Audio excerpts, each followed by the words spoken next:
just Street Fighter. I mean, fighting game franchise, of course, King of Fighters, you name it. That guy has been representing China for a long time in the community. And VX Bao, who was one of the most dominant players in 2020, really burst onto the scene and did a lot of work in the 2020 season. These guys, I think, were the favorites to win. That didn't happen this weekend, but of course, when they went down, it was a match to look out for. And I gotta say, the strategy that I liked that Xiaohai represented, I love the strategy until it didn't work.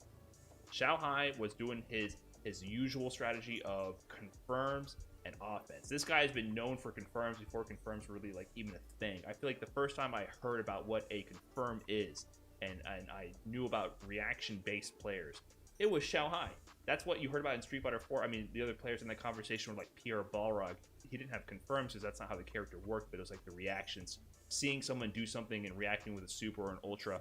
Xiaohai was the guy. And also the confirms are what I think sets him apart. Like those low forward confirms. He had many instances where like it was one hit away from stun and then he clips him standing up, Big Bao standing up, confirmed to the DP. You know, not just the drill. Both are unsafe, but I feel like there's a little bit extra confidence when you see that confirmed low forward to DP. It's not too surprising to see that they had such a tight set here.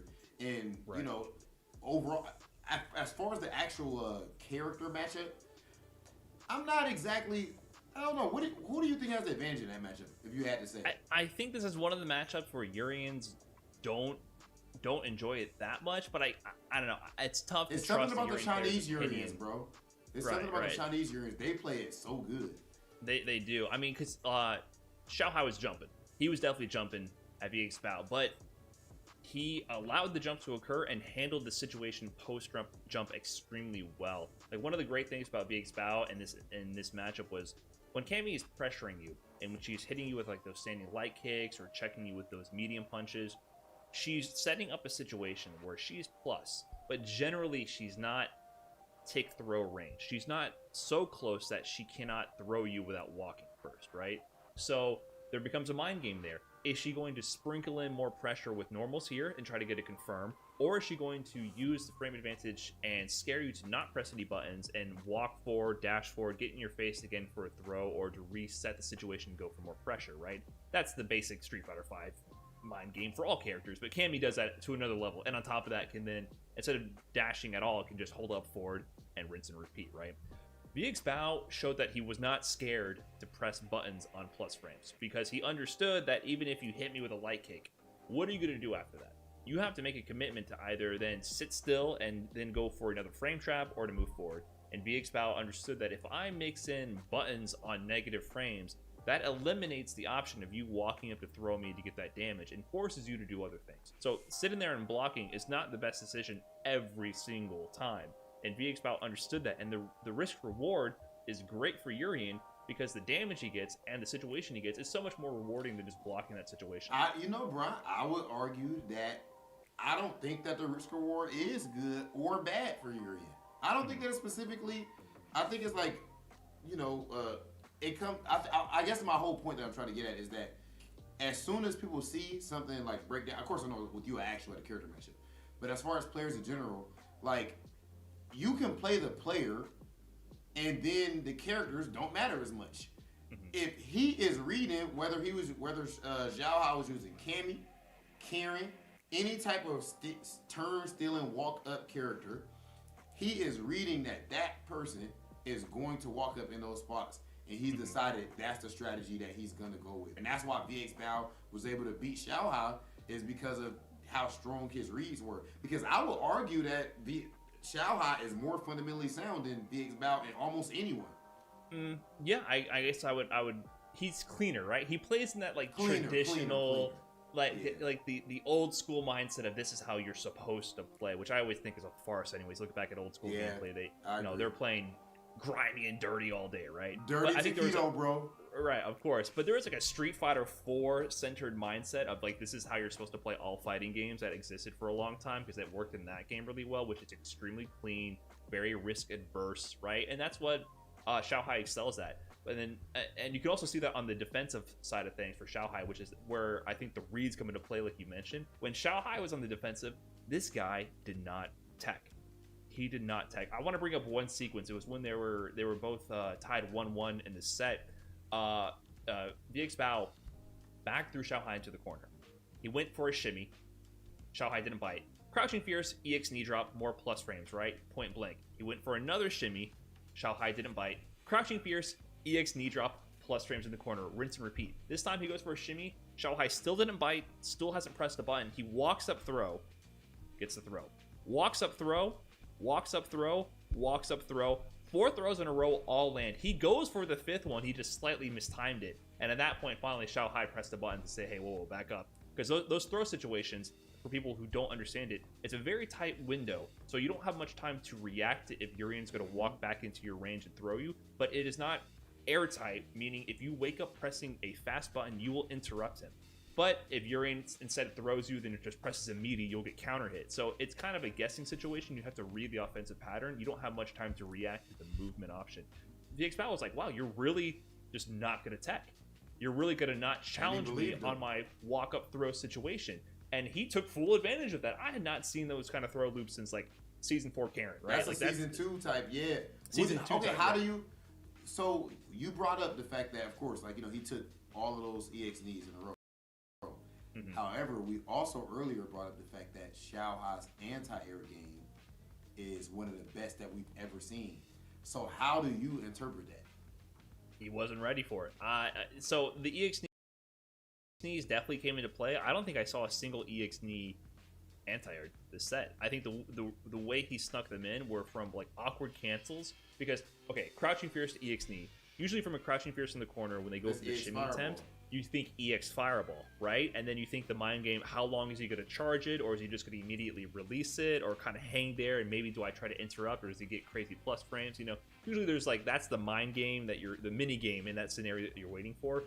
No. This guy just immediate EX knees. And the thing I think his mental stack's overloaded, bro. It's overloaded because, and also the risk reward on, if you're overloaded in that reaction scenario and you mess up against EX knee, that is the worst move in the game to mess up against because you just explode and you feel dumb. I think that is the most demoralizing thing to get hit by because it's like, if you were actually ready for it and if you just did what you knew you were supposed to do, you would have cleanly anti-aired it and maybe side swapped, whatever, like, gotten out of the corner. But then when you mess up, you lose about 75% of your health and 100% of your mental health, right? It just goes out the window.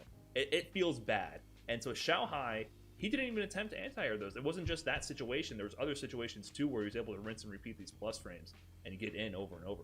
Yeah, no matter how good you are, if someone's going to be able to be all in your face to that point, then eventually you have to crack even if you don't want to tech. Amazing play from both players. But, of course, VX Bao was able to get the W in what must have been the match of the tournament for my boy. Okay, so we've all saw the video by now. A little while ago, we had a certain video, Brian, called Is EU Free? And some people were all, you know, they enjoyed the video. They actually watched it. And look, whatever I said in the video, I stand on it. I'm not backtracking nothing because, I mean, there was nothing even to backtrack. But with that being the case, I am equal opportunity. We here at No Neutral judge ourselves just as hard as we judge anybody else and make the same clickbait titles for this as well. Is NA soft? In my opinion, is a resounding yes. Is this even a question? America is, this is the part that I at least want to start with, right? And I'm sure this can go in plenty of different directions with me and Brian. But out of every region that has any type of a significant Street Fighter V scene, America cares about clout, cares about, you know, engagement and things of that nature more than any other serious Street Fighter region. And it's actually extremely detrimental to our scene as a whole. People feel themselves so quickly in the FGC. It's really ironic because I'm sure, I mean, we've gotten comments like that, Brian.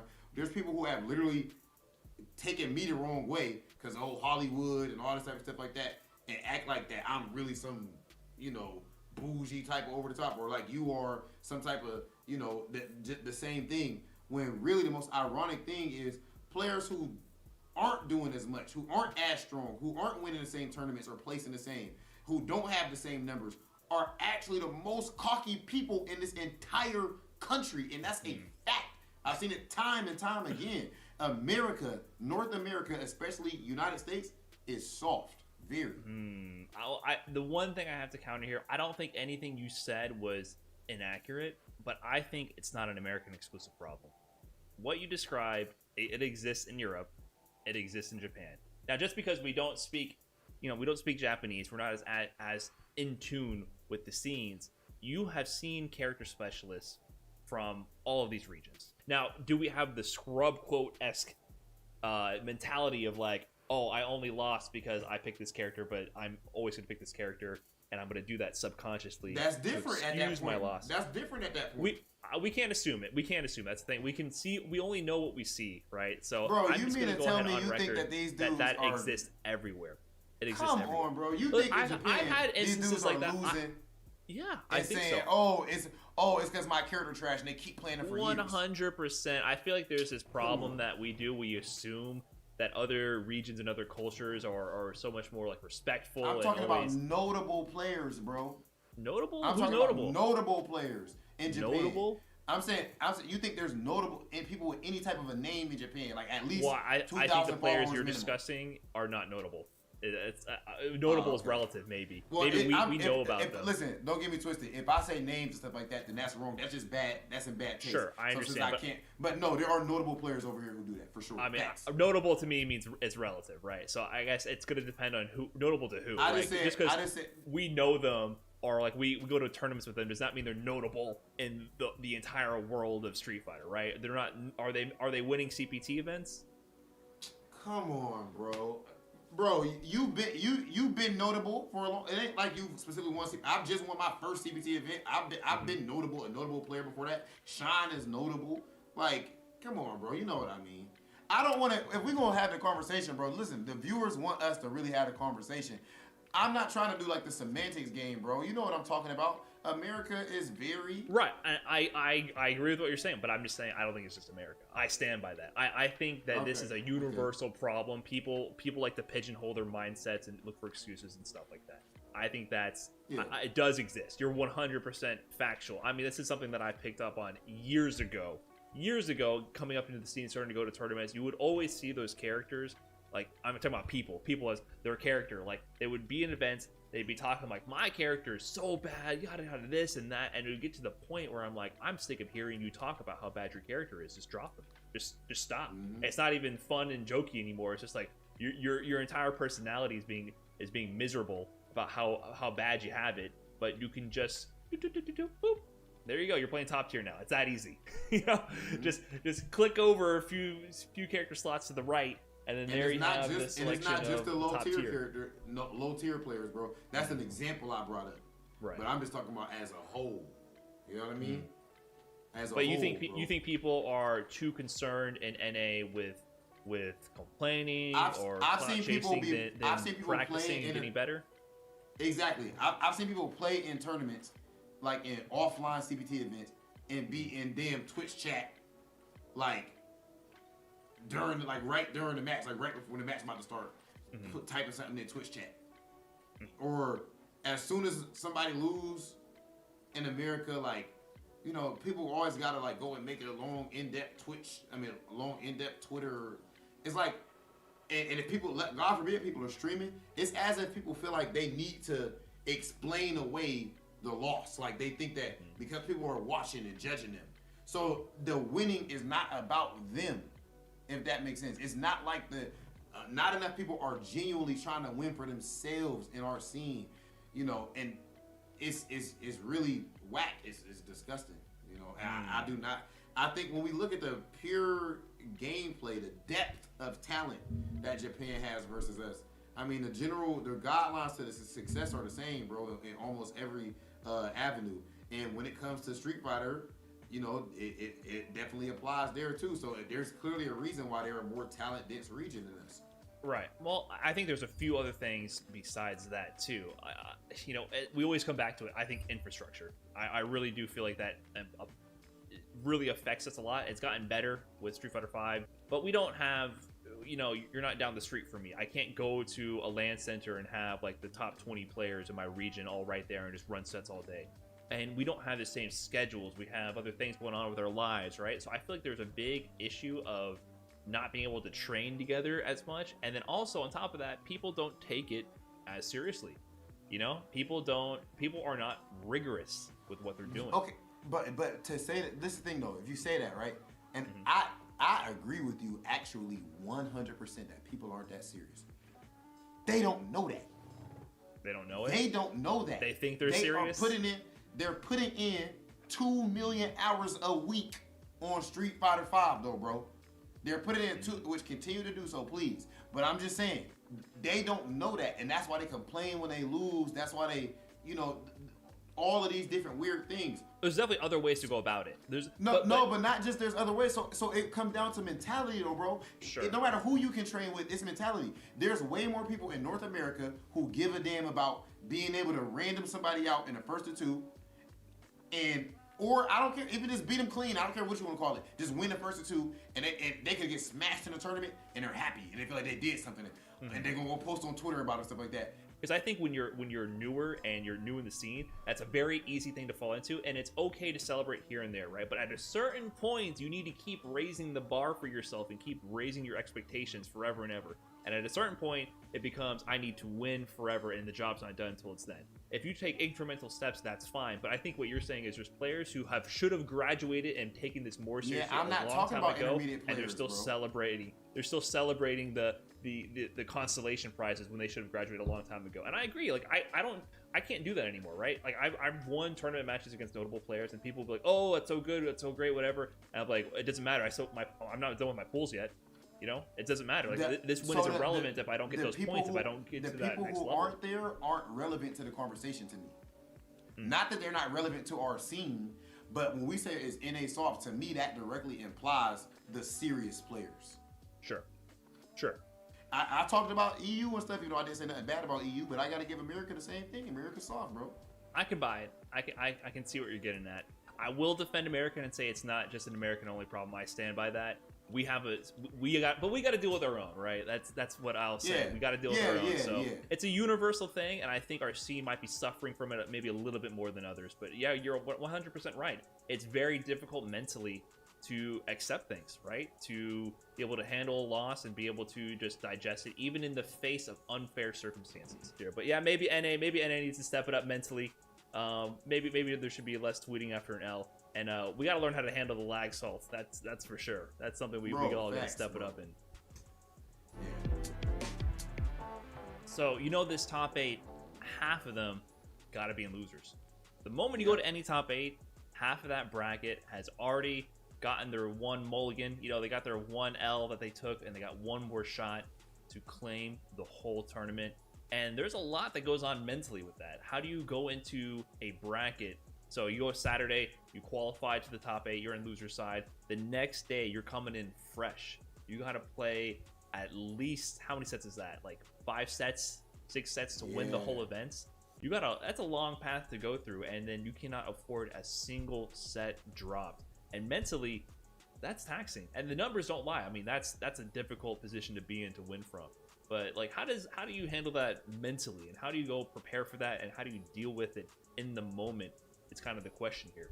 So actually, for me, I think that, of course, as you said, the numbers support it.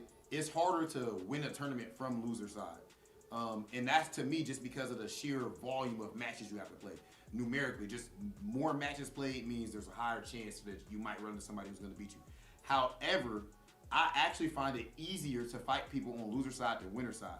And the reason is that there's more, when there's stakes, it's kind of like playing someone in ranked or casuals or something like that versus playing for a significant amount of money, or playing for just a huge opportunity like these guys are doing here going into Capcom Cup. When people say like when you get like a lot of money, like the truth of like you're more of who you are, I think when you're playing for a lot of money or when you're playing for big situations, the same thing can be said.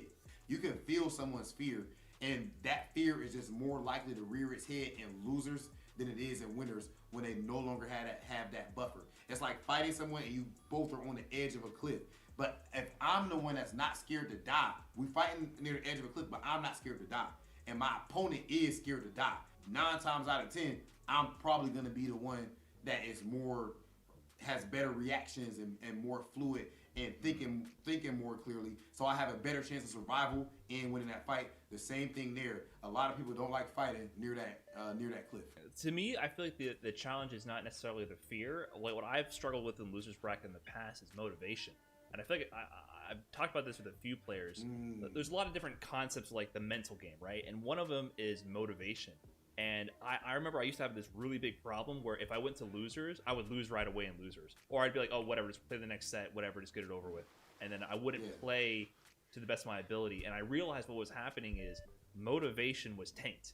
And motivation is what allows you to put an effort to stay disciplined, to care about the result, and to not start deflecting away. Like your ego starts protecting you from the result and says, oh, you don't care about what's happening here. You are almost like watching yourself play from the third person. It pulls you out of the moment and you don't have that same kind of heightened reaction and sense of responsibility for what's going on. So I think that's another big difficulty is the motivation mindset, because you have to be able to stay in that moment and not start deflecting.